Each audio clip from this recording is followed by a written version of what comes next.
back with another video, guys. Hit that bell notification, subscribe to my channel Revelation Nation, and follow the link below. Follow me on Instagram and Facebook. Let's not waste any time and jump into the video. Much torment comes from people's lives because of judgmental attitudes, criticism, and suspicion. Multitudes of relationships are destroyed by these enemies. Now, once again, the mind is a battlefield. This is one thing you should remember. Your mind is your garden. It is where you grow your fruits that will sustain you. Now, thoughts just like I think can be the tool the devil uses to keep a person lonely. And people do not enjoy being around anyone who needs to voice their opinion about everything. To illustrate, I once knew a woman whose husband was a very wealthy businessman. He was generally very quiet and she wanted him to talk more. He knew a great deal about a lot of things and she would get angry at him when they were in a group of people and someone would start a conversation on a subject which her husband could have knowledgeably contributed much insight. He could have told him everything he knew, but he wouldn't. One evening after he and his wife had returned home from a party, she chastised him, saying that, "Why didn't you speak up and tell those people what you knew, what they were talking about? And you just sat there and acted as if you didn't know anything at all." "I already know what I know," he replied. "I try to be quiet and listen so I can find out what other people know." I would imagine this is why he was precisely wealthy. He was also wise. Few people gain wealth without wisdom. In relationships, being judgmental, opinionated, and critical are three sure ways to see relationships dissolve. Satan, of course, wants you and me to be lonely and rejected, so he attacks our minds in these areas. Hopefully this video will help you to recognize wrong thought patterns and as well as learn how to deal with suspicion. Let's jump into it. Thank you.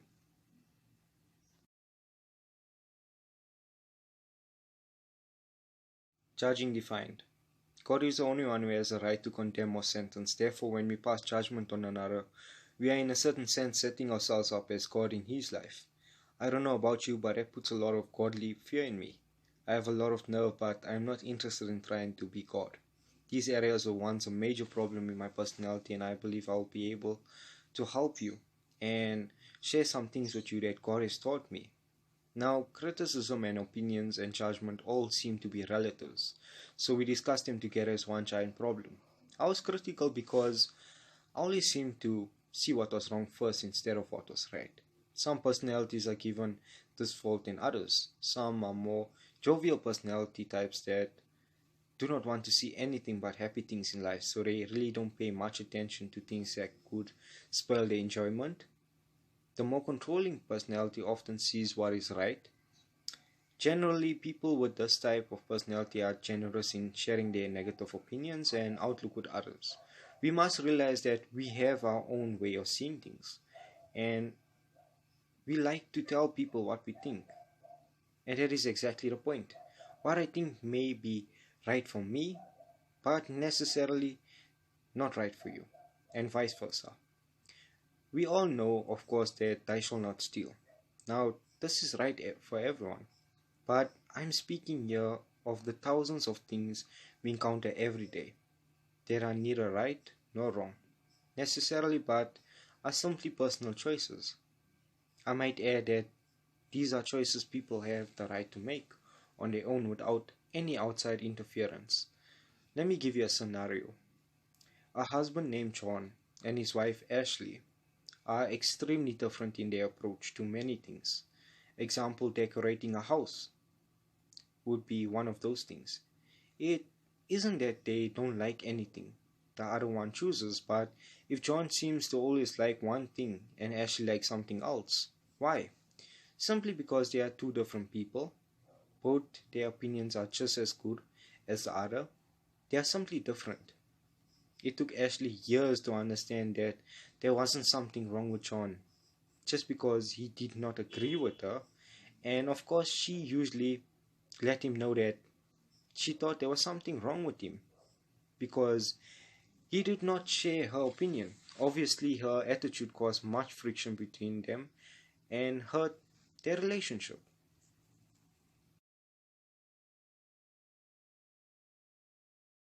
Problem.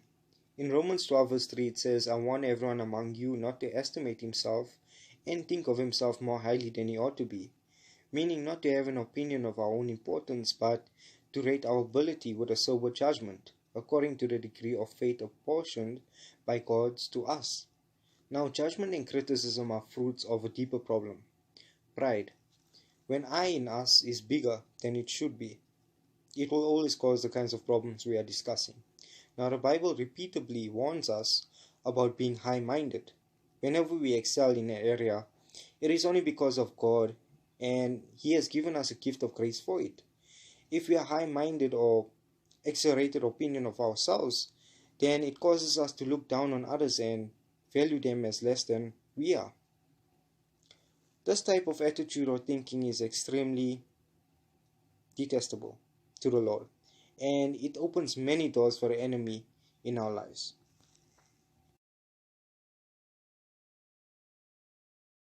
Think of it this way. Let's say your neighbor came to your door and began introducing you on what your children should wear to school and what subjects they should take. How would you respond? Or suppose your neighbor stopped in to tell you that she didn't like the way your maid, who you're quite satisfied, cleared your room. What would you say to your neighbor? Remember something, each of us belongs to God, and even if we have weaknesses, He is able to make us stand and justify. We answer to God, not to each other. Therefore, we are not to judge one another in a critical way. The devil stays very busy assigning demons to place judgmental and critical thoughts in people's minds. I can remember when it was entertaining for me to sit in a park or a shopping mall, all and simply watch people go by as I form mental opinions of each of them, their clothing, hairstyles, companions, etc. Now, we cannot always prevent ourselves from having opinions, but we do not have to express them. I believe we can even grow to the point where we do not have so many opinions, and those that we do have are not of critical nature. I frequently tell myself it's none of my business. A major problem is brewing in your mind is when you ponder your opinion until it becomes a judgment. The problem grows bigger and more you think about it until you begin to express it to others, or even to the one you're judging. It has then become a very explosive and has ability to have a great deal of harm in the realm of relationship as well as the spiritual realm. You may be able to save yourself from future problems by simply learning to say, "This is none of my business." When it may be the case for others, it is like trying to play ball with a broken leg. I was trying to play ball with God, and I wanted to do things His way, you know, but to think and act His way, but I couldn't. It took many years of misery before I learned about the strongholds in my mind that held me to doubt before my behavior could change. Now remember, your actions won't change until your mind does. Matthew 7 verse 1 to 6 says, this is one of the classic scriptures and passages on the subject of judgment and criticism. When you're having trouble with your mind in this area, read these scriptures. Read them and read them out loud. And use them as weapons against the devil, who is attempting to build strongholds in your mind. He may be operating out of a stronghold that has already been there for many years. So I pray for you, and I know you will overcome it. I'm going to end this video with Matthew 7 verse 1 to 2.